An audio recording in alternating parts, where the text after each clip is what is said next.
What's up guys, Dylan here from Veteran Aquatics, and today we're going to do something a little bit different. We are actually going to talk about how I got into fish keeping and how I got to where I am today. Make sure to hit that subscribe button, and as always, I will see you in a minute.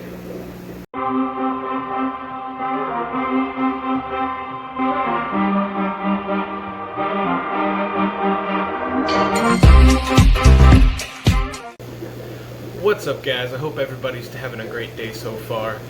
So like I said, today we're going to kind of talk about how I got into the fish hobby. So I started keeping fish when I was probably 9 or 10. My first fish was a blue veil-tailed betta fish, and I named him Elvis. I actually had Elvis for quite a while, probably about 2 years. He finally passed away, and I got very upset as a kid of probably 11. And my dad kept fish most of my life. He would generally have guppies or a community tank, and at the time he had a 55-gallon community tank. He had some silver dollars, some angelfish, a couple tetras, black skirt tetras, and an enormous common pleco. Now me being 10 years old and not knowing any better, I just thought it was the coolest fish ever because to me it kind of looked like a dinosaur. But I got very upset, and my dad told me, you know, if you're going to get this upset about fish, you're not going to keep fish. He's like, fish get old, they die, they get sick, they die, it happens.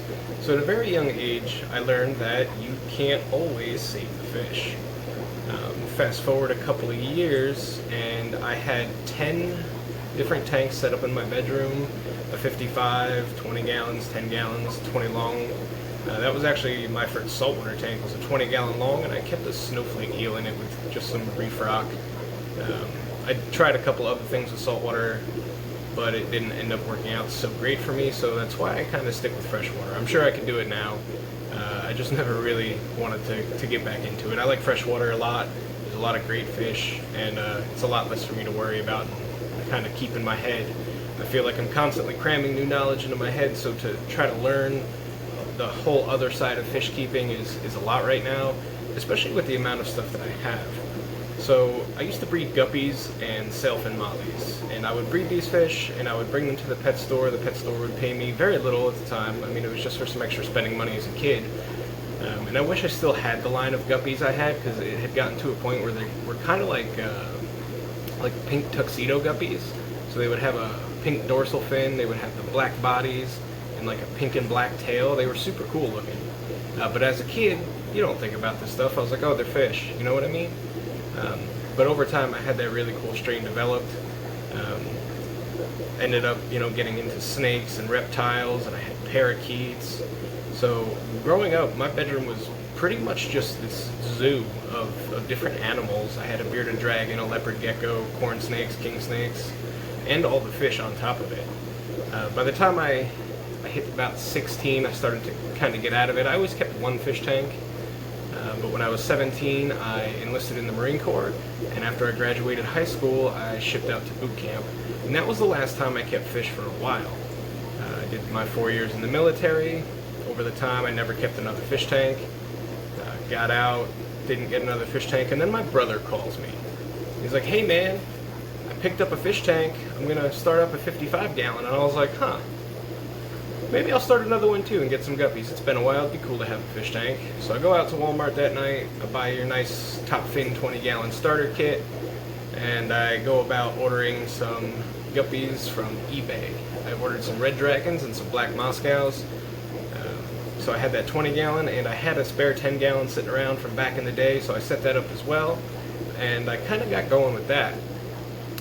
After that happened, now bear in mind, as a younger guy, as a teenager, we didn't have internet at my house, so I didn't have the availability of like YouTube and the forums and stuff like that. I wasn't on Facebook as much, especially not being part of any fish groups, so I wasn't aware of everything that is part of the hobby. I didn't know almost anything, honestly, besides how to take care of guppies, and that wasn't even like pH, GH, plants. I'm just like, yep, guppies in the tank, good to go. I did know about the nitrogen cycle, but that was probably the extent of my knowledge at that point. So I get these two tanks, get them set up, the guppies start breeding. I'm like, wow, you know, going through YouTube and stuff like that. I actually started watching Aquarium Co-op, Michael's Fishroom, king and queen cichlids. So the reason I got into cichlids, we had a very small pet store. It was more like a farm and garden store, but they did have a fish section, and I had a friend of mine that kept fish. He at the time had more fish than I did, and he sent me a text and let me know that there were some jaguar cichlids at the store, and that they were pretty cool fish if I wanted to check them out, because he knows I'm getting back into fish keeping. So I looked them up, did the research, came across Scott's channel, came across Veteran Aquatics channel, and I learned a lot, and I thought they were really cool. So I went out, I bought these 3 jaguar cichlids, and it just escalated from there. I became friends with the guy that did the fish orders at the store, so he would order me in anything I want. That's how I got celestial pearl danios, angelfish, and things like that. They usually kept things like guppies, common plecos, neon tetras, brahmies, like your super basic stuff, some cory cats. Nothing special, nothing fancy. But again, I was able to start ordering things. So I started ordering a couple things, and then I met my now wife, and I moved in with her, and I took the 5 or so fish tanks I had set up and brought them in with me, and that's how the fish room got started in my old house. And if you go back and look at my original videos, those start after that. So after getting those 5 fish tanks, I started to get more and more into the hobby, and I figured out how to get them for free. You know, free fish tanks. I started taking in rehomes of fish. I started going to these bigger fish stores. In my life, up until the point I moved to Pennsylvania, the only fish stores I'd been in were Agways, which were the farm, home, and garden centers, and like Petco and PetSmart. We didn't have like that fish place and stuff like that where I'm from.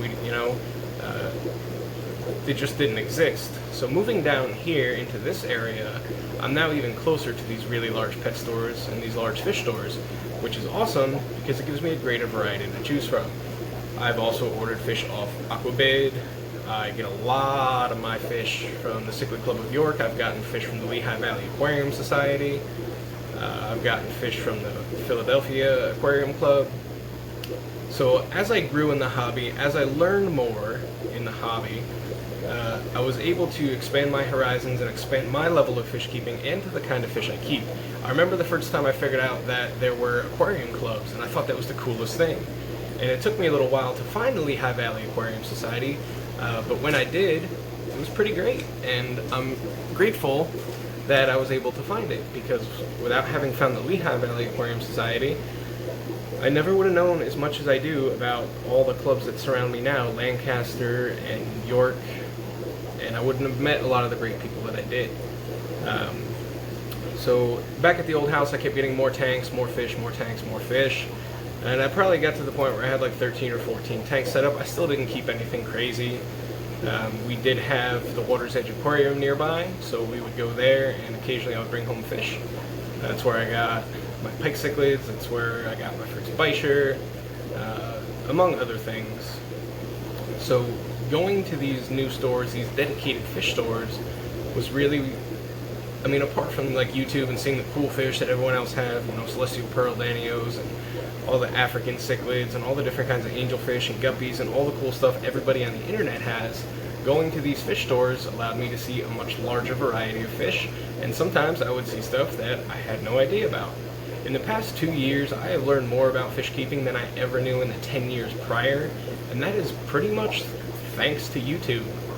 Like I said, I was watching a lot of Aquarium Co-op, I was watching a lot of Scott and a lot of Mike, and between the 3 of them, I was able to gather enough information to make myself a half-decent fish keeper.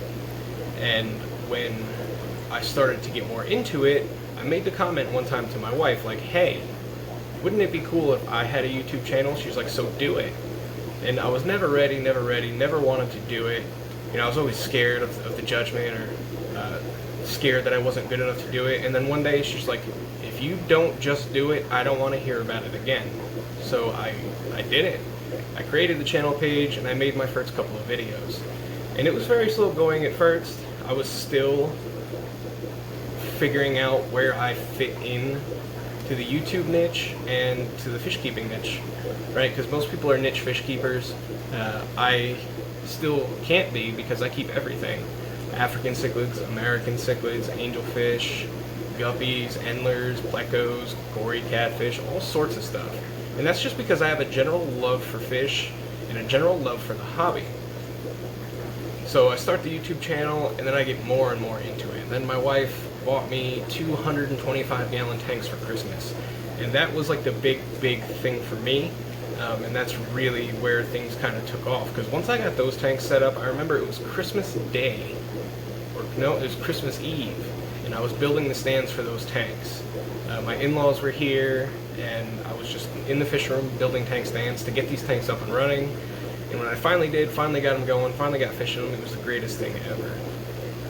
And now, after that I learned a lot from building my first fish room, and I realized I messed up a lot of stuff. I was very impatient. I didn't take my time with anything. I kind of just made it work as fast as I could make it work, as fast as I could build the stands, and as fast as I could get the tanks, they were going up. And this time around, we had the opportunity to look for a house with a dedicated fish room, and that's why we're here now. When we were looking at houses, we found this house. It was the perfect house. It had a fish room. Nice house, lots of property. It's the greatest thing ever. I really do love this new house. So it took me months to get this fish room built. I mean, all these tanks were in the other detached garage with no heat. It was summer, so everything was okay for the most part. But I also lost a lot of fish moving. I learned how to move fish better. I also learned that next time I'm probably not going to move all my fish. Probably sell a lot of them and keep the ones that are the most important, or at least the main breeding pairs. So it took me 2 months or so because I had to get electric in here, I had to get heat and air conditioning in here. Once I got that done, I had to build all the stands.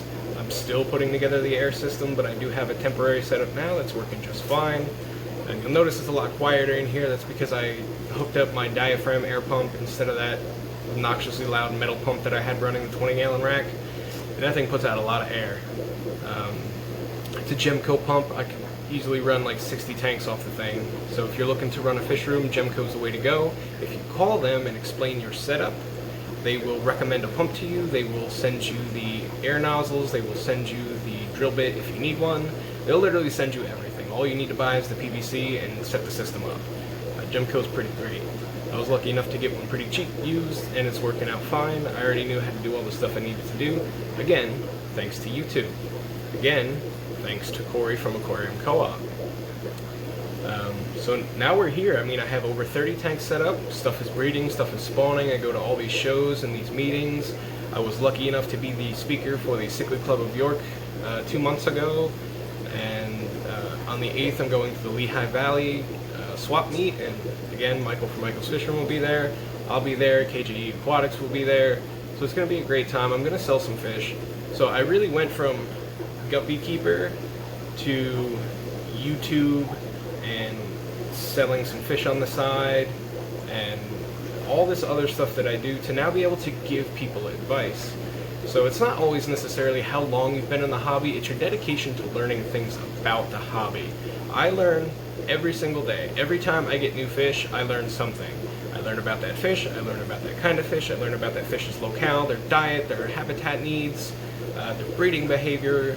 What do I need to do to be successful with that fish? And I think that's what I want everybody's takeaway to be from this video, is you don't have to know everything up front to be a responsible fish keeper, but you do have a responsibility as a fish keeper to do the research, to learn what you need to learn to properly take care of your fish. Like, I have 4 red devils in there. They can't stay in there with Geophagus. They can't stay in there with the red Texas and the pike cichlid. I might be able to get away with a pair of the red devils if I get a male and a female, but even then I'll probably need to split the tank because of how aggressive they are. When that Venezuelan pike gets 12, 14 inches long, he's going to need to go either by himself or with something that can contend with him because they are fast and they are mean. So again, it's just learning as you go. And I don't think anybody in the hobby will tell you that they know it all. Anybody in the hobby will tell you that they're constantly learning something. I was talking to some guy about flower horns, and I don't know a lot about flower horns, but I do know enough to keep mine alive. And he's got what's called a hardcock, which means he doesn't develop the big bulbous watercock. And I didn't know about that. I just thought he was malnourished and needed to be fed better, higher protein, higher fat food. And I was talking to Chris Rounds, who's a really big flower horn importer. He's got some gorgeous fish. You can check him out on YouTube. and you can check him out on Facebook, Chris Round Cichlids. And he's like, yeah, no, like he's not gonna grow a bigger hump. He's just got a hard cock, kind of like a Texas cichlid does. And I was like, okay, that's fine. And then I was talking to somebody else about it, and he's like, oh, that's not a thing. He's like, I've been keeping fish for 30 years, I've never heard that term. And then he reached out to somebody he trusts, and they explained to him that it is in fact a thing. So he reached back out, and he's like, wow, I'd never heard that term in 30 years of fish keeping. And I was like, hey man, we all learn new stuff. Like up until like 2 weeks ago, I didn't know either. So it's all about learning, it's all about continuing to learn, and it's all about your willingness to keep your fish correctly, and that's what I want you all to take from this. So thanks so much for watching. I hope you enjoyed it. I know it's kind of like story time type of video as opposed to educational or instructional or something fun like a fish room tour, but I hope you guys liked it. That's it for today, guys. Thank you so much for watching. Don't forget to hit the subscribe button. Comment down below and let me know what got you into fish keeping. Was it a betta fish? Did you keep goldfish? Did you win a goldfish from the fair? Let me know down below what got you guys into fish keeping. That's all for today. Thanks so much. Be safe, be happy, and as always, have fun. Peace.